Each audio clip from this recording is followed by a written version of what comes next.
Amir, a devout man of faith, returned from the mosque, his heart calm and his spirit fortified by prayer. The forest loomed darkly behind his small house, its branches whispering secrets in the night breeze.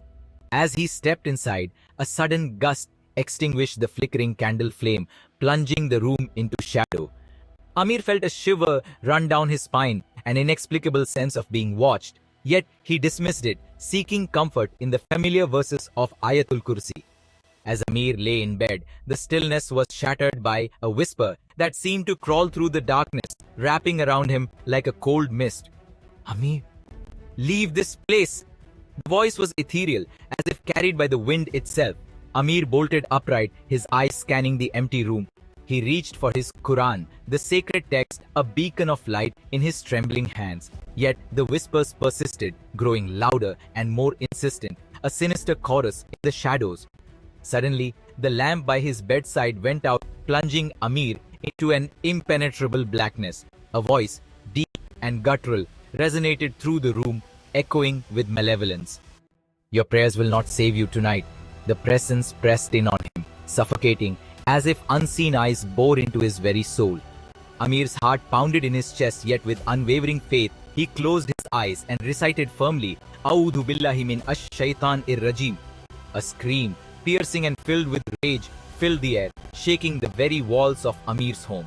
Against the flickering shadows, a monstrous figure emerged, its eyes glowing with a malevolent red.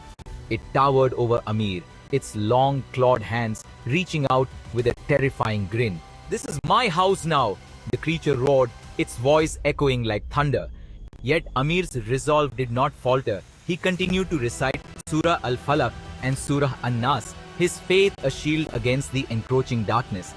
The jinn screeched, its form twisting and shriveling under the power of the sacred verses. The words of Allah were like fire, consuming the darkness and purifying the air. With a final, ear-splitting shriek, the creature disintegrated into nothingness, leaving only a foul stench in its wake. Amir collapsed to the ground, his body exhausted, but his spirit triumphant, knowing that his unwavering faith had been his salvation. As the first light of dawn touched the horizon, Amir rose from his knees, a profound sense of peace settling over him. The ordeal had tested his faith, yet it had also reaffirmed it. He knew that no darkness, no matter how formidable, could ever extinguish the light of true belief. From that day forward, Amir never forgot to recite his evening adhkar, always seeking Allah's protection before closing his eyes. For in faith, he found an unassailable fortress against the shadows of the world.